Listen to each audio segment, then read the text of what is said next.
What's up, guys? Welcome to Freezing for Birds episode. Oop, there's a pipe-billed grebe right there. All right, so what are we doing? It is, what is it? It's like third week of November. It's like the 20th or something. It's kind of late. I was just checking eBird recently. We're at my favorite and only alpine lake anywhere near my house in the Gila Forest in southern New Mexico. It's 60 degrees right now, which is quite nice. But it's gonna be in the teens tonight. So anyways, I was checking eBird, and if you follow the channel, then you'll probably know my nemesis bird is the hooded merganser. I have photos of them from years past. They come here every year, but literally like only 4 of them usually. We're gonna see if we see any. I was checking eBird. I haven't seen any reported here yet, but I have seen some other target birds on my list. Some of those include, what was I looking for, Brittany? Yeah. Oh yeah, canvasback, redhead, western grebe. So we've got some few options. Those are all pretty high target birds on my list. And then of course, osprey and bald eagle. I think there's 3 bald eagles here. They usually come in the winter. Osprey usually leave already, but as we were driving in, I just saw an osprey. So that's good. All right. But the real reason, oh yeah, so today's video is sponsored by Bluetti. So huge shout out to Bluetti for helping keep Camera Lady alive. So what we're doing is we're gonna camp out here tonight. And like I said, 60 during the day is fine, but it's gonna get down to probably about 16, 17 degrees tonight. And we're camping right over there on the other side, on the other shore, where all the snow is. Oh, did you hear that, Brittany? I heard a raptor. Anyways, so Bluetti sponsoring this video. Huge shout out to them. They gave me something that is going to greatly assist with keeping Camera Lady alive. But first, we're going to talk about all that stuff when we go get set up for camp.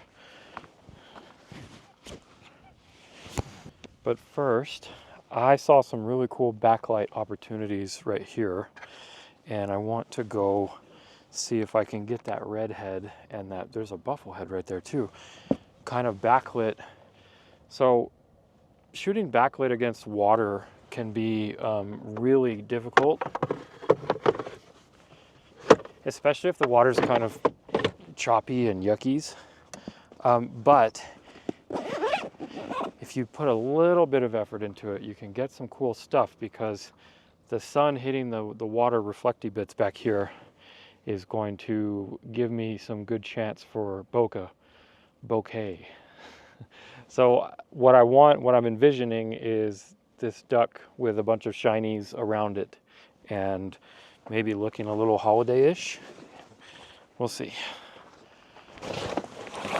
So I do want to get a little bit of birding and scouting in, because it's like 3 o'clock right now, and we have less than an hour or so before the sun goes behind that mountain. Okay.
Okay, so good news, bad news.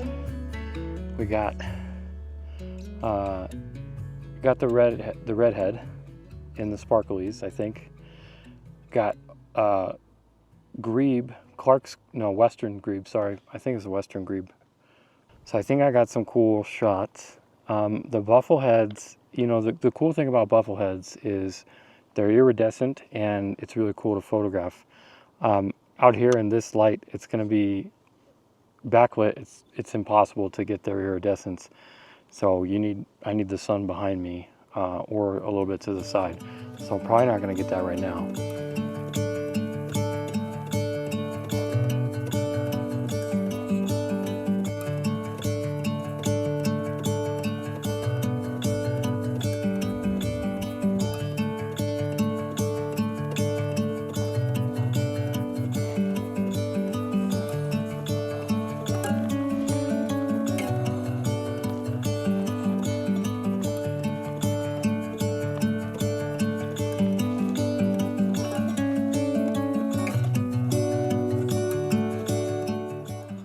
What is that? Canvas back. Canvas back. There it is.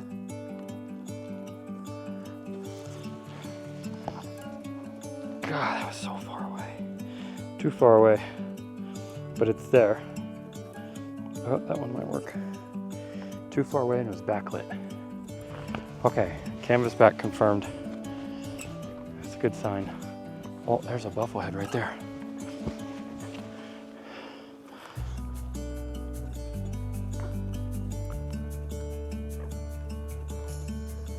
Damn. Just dove. Oh, there goes the blackbirds.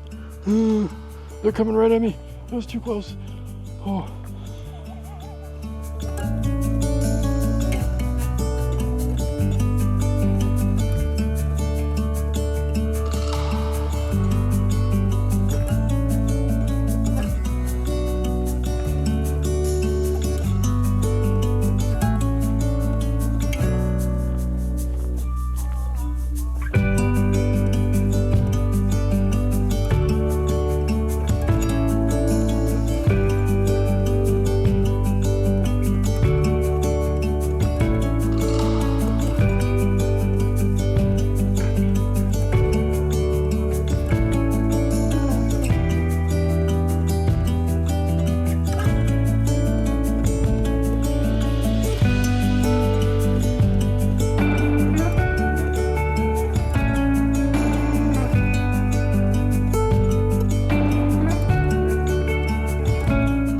Okay, so made it to camp. Somebody took the one spot that I always camped in. There's nobody here, ever. And they took my spot. I did see some deer though, right here in the campground. That was cool, I was just shooting them. But before it gets dark, let's come over here. I'll show you guys the camp setup when we get it set up.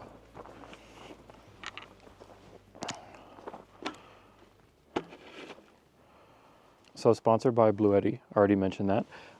This is the new Elite 200 V2. So I just want to go over a couple of things. You guys know, if you're not new to the channel, then you know how much I'm outdoors and I'm always doing stuff like this. I need a lot of power. Today we need power to keep Camera Lady alive tonight. So I got a diesel heater and I tested it out in the Tetons and it had trouble with my old, I had some EcoFlows, well, I still have them, but anything with a 10 amp, the diesel heaters take like usually 12 amp, but this has like the powerlifting mode, like 3,900 watts. It's insane. It can also handle slightly higher than 10 amps for a minute. So to get the diesel heater surging, like all I'm trying to say is that this should have no problem running the diesel heater all night long, in addition to running my fridge, charging my camera batteries, my giant laptop, you know, all the works. This thing is amazing because this is a 2000s, like a little over 2073 watt hours. This is like 40% smaller than most other similarly capacitized. Is that a word, Brittany? Similar capacity. Capacity. to other similar batteries. Basically, all I'm trying to say is that like they did voodoo and they made 2,000 watt hours fit in this tiny, relatively tiny package. And for my Subaru Crosstrek, which is a relatively tiny car, I need all the space I can get. So I'm really stoked about that. 200 watt USB-C, very stoked about that. The other cool thing about this that's different from all the other batteries that I have is lithium iron phosphate. 6,000 cycles is rated for. That's something like they say 17 years. And I've had the EB55 for, I don't know, 2 or 3 years now, and it's holding up strong, but it's not the same as this. So very excited about the compact, everything. All right, let's take a break. I'm gonna get set up. We're gonna do hopefully a little time lapse here. I'm gonna get everything going, and then I'll show you guys more of how this is set up when it's, hopefully, I had to rewire the diesel heater to get the right port and everything. So hopefully that works. So let's go very slowly. You can just stay there. This way. Oh, look, I put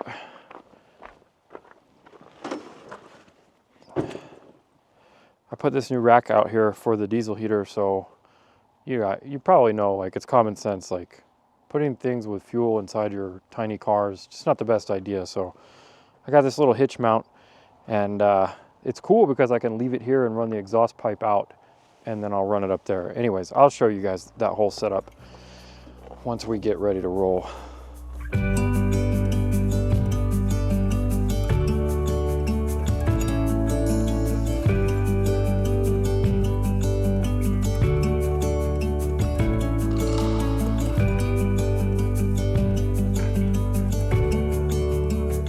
Okay, so this is, oh goodness, this was, so I just did that. I made this cord and then wired the little fuse and everything into this cord for the DC connector, because I had it as a barrel plug for one of my other power packs. So I'll give you guys a quick little diesel heater tip. So this is a 3-inch dryer hose, but if you put a 3-inch dryer hose on there, the heat will backdraft into there and then causes things to error. Like you see a lot of that on YouTube, people saying their diesel heaters don't work or they have errors or whatever. It's just because they're not using a thick enough dryer hose. So get a 4-inch dryer hose and then make you a little adapter like this, and then make you a little adapter like that. And the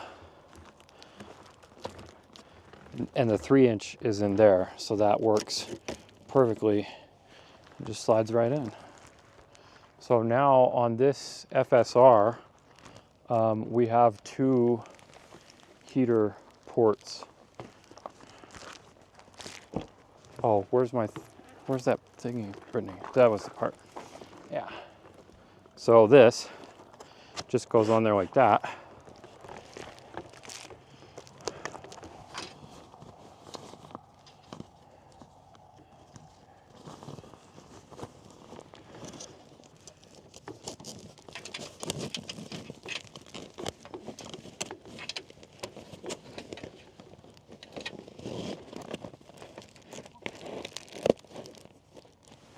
And there it is.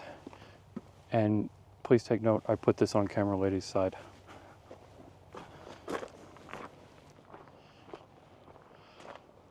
All right, so now you can see how the Bluetti lives in here next to my fridge, all plugged in, out of the elements. Okay, so it's pulling 126, 107. It's bouncing around right now, a little over 100 watts. You can hear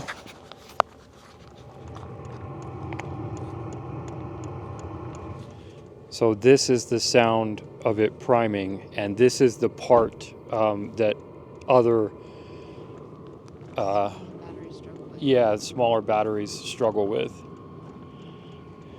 So right now we've got it on level 3, and it's really priming now. You can hear it.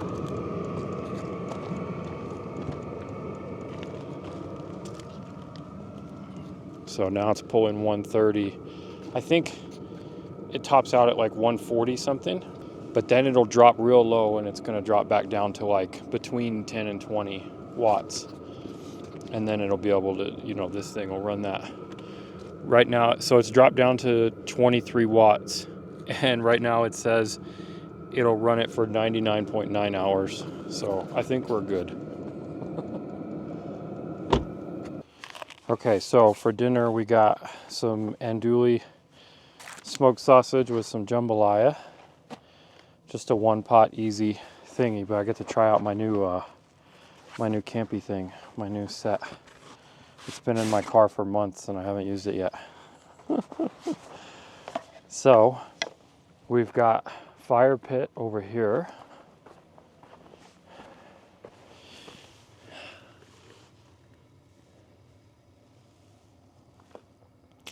This thing is nice. It's the camera lady's favorite part. Keep everybody nice and warm. Diesel heater's running. That Bluetti didn't skip a beat for that. I'm so stoked because two of my EcoFlows couldn't handle it for the surging. It made it work and I'm very stoked about that. So everything's charging. Now we're just gonna get to cooking real quick and then clean up so we can get cozy. All right, so we've got diesel heater, we got DC input for the car for when I turn the car on, phone charging, Osmo battery, Osmo mic, camera battery, and then this is my fridge right here because I only have one DC input, so I have the AC. It takes a little more power to run the inverter for the fridge, but that's why this thing, 2000 watt hours, got plenty to keep that extra power from the inverter going. Oh, and check this out. So in case the diesel heater fails or I don't want to use it, I got one of these little desktop electric heaters, and that just plugs right into the AC, and look, so it's drawing 300 and something watts, but that still says that it's got 5.8 hours of running that.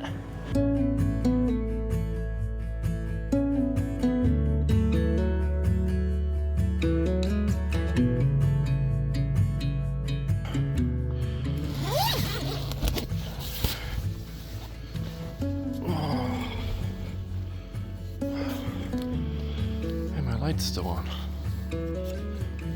My camera's probably super dead.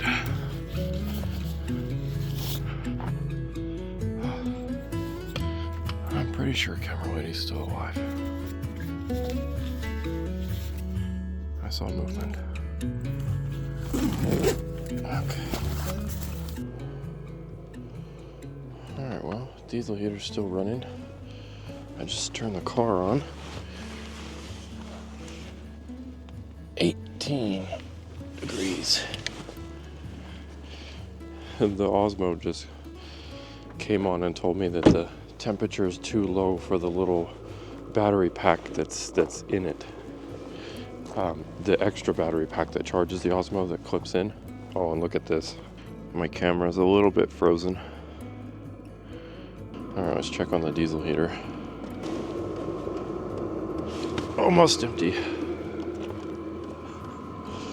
Almost empty, but to be fair, I was running it on medium for I think we started running it at 5 o'clock and then at night, and it's now 6:30, almost 7, so it got 13 hours plus on a full tank, and it's still probably got another hour or two left. All right. Got dressed, got the camera. It's pre-sunrise. Camera lady is in fact still alive.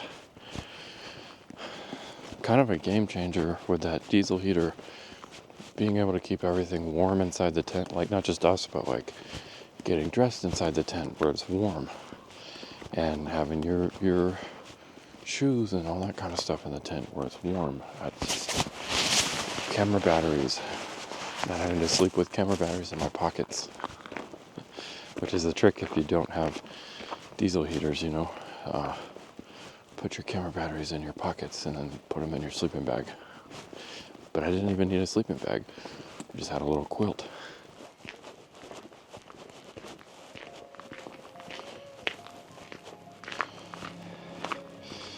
The downside to this area, well, into the snow and everything, is that the snow is frozen, so it's loud. It's making all the crunching noises. Definitely not sneaking up on. Yep, there they go. All the birds just took off. Not sneaking up on birds today.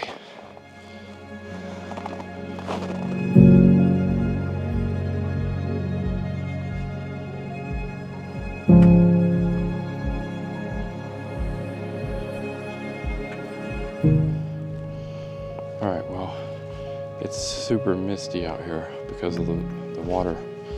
But, I mean, it looks really pretty. Oh, my hooded mergansers are here. Oh my god, my nemesis.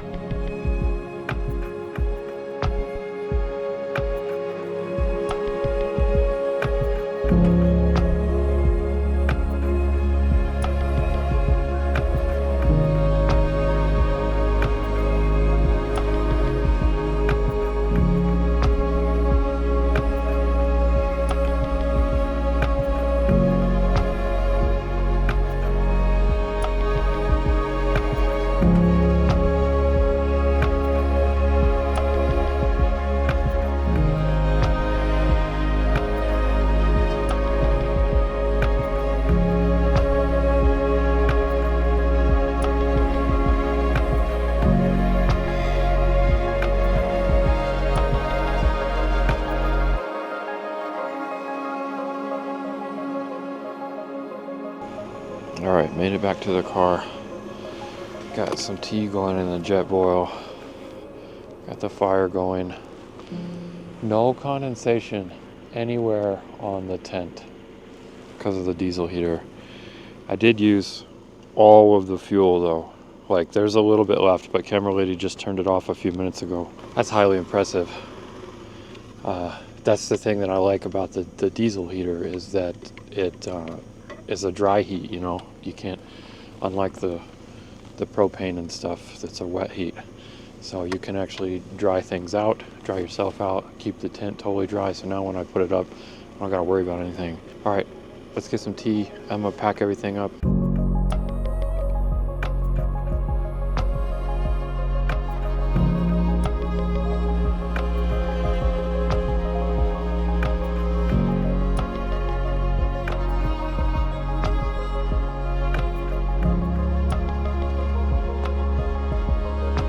Okay, so before I wrapped it up, I just wanted to come in here and like edit some of the photos to make sure that I got something good. And I'm pleasantly surprised. I got quite a few images out of that. The hoodies that I got, they were okay. They were a little soft, both pre-sunrise. It was a lot of mist, so that it made them soft. Like, the mist looks really cool for video, but it'll definitely soften your images. But I think they cleaned up pretty nice. I'm happy with it. I will say they continue to be my nemesis duck because I still don't have the shot that I'm looking for. And I'm not going to tell you guys the shot that I'm looking for until I get it. So I will be going out there again. Now that I know they're back, I'm looking forward to getting out there again and maybe setting up a blind like even earlier and getting, because hoodies they spook really easily. The western grebe with the freaked out look on its face whenever that ring-necked duck popped up right in front of it, I thought that those couple of shots were maybe even my favorite of the whole series. I thought it was really cool on this one that you could see the water, the surface tension hasn't broken yet on the ring-necked duck, and then just the look on the grebe's face is like completely priceless. And then the splash that came after that like went up next to the grebe, like I just thought that was really cool. And then this shot though, like of the grebe looking down, oh man, those eyes are just so crazy. Like, and just the symmetry there and everything. Like, it's a pretty heavy crop, but it still didn't break my 2160 rule for my cropping. So I'm pretty happy about that. I think overall, like, I got some pretty cool shots. The Bluetti held up like a champ. It definitely outperformed any of the batteries that I have, like historically. And I'm really looking forward to being able to get out more, especially with camera lady. You know, I love the way that she films for me, and I hate when I have to take trips without her. And this is just one of those things, one of those creature comforts that's helping, you know, like being able to put electric heaters in and run diesel heaters and electric blankies and all this stuff, you know, just things to keep her and me a little bit more comfortable. It definitely makes getting out pre-sunrise easier and better. So hopefully we'll be able to get out in the field more and stay out longer and have more power, and I'm really looking forward to that. So huge thanks to Bluetti. I'm pretty sure I got this out before Black Friday, so if I did, hopefully you guys can get in on that. I think they're doing something like 40% off, or I mean, it's a pretty gnarly deal for that much power in that small of a size. So check out the links down below. If you're into this kind of stuff, I really think it makes just a massive difference to have power in your car all the time. I never leave home without some sort of power like that, and that Bluetti is basically going to live in the car now. I'm really looking forward to, I've got a couple other cool things coming up here in the next couple of weeks that I'm looking forward to sharing with you guys. I did a video on laptops for photographers recently. You can check that out if you're interested in learning like what you might want to think about to upgrade your laptop.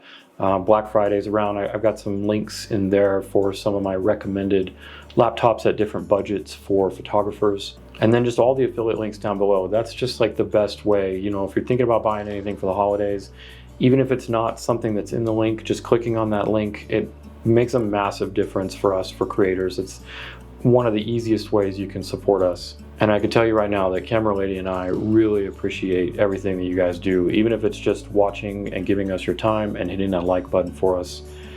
It makes a massive difference, and we really appreciate it. All right, that's it. Thanks for watching. I'll see you in the next one.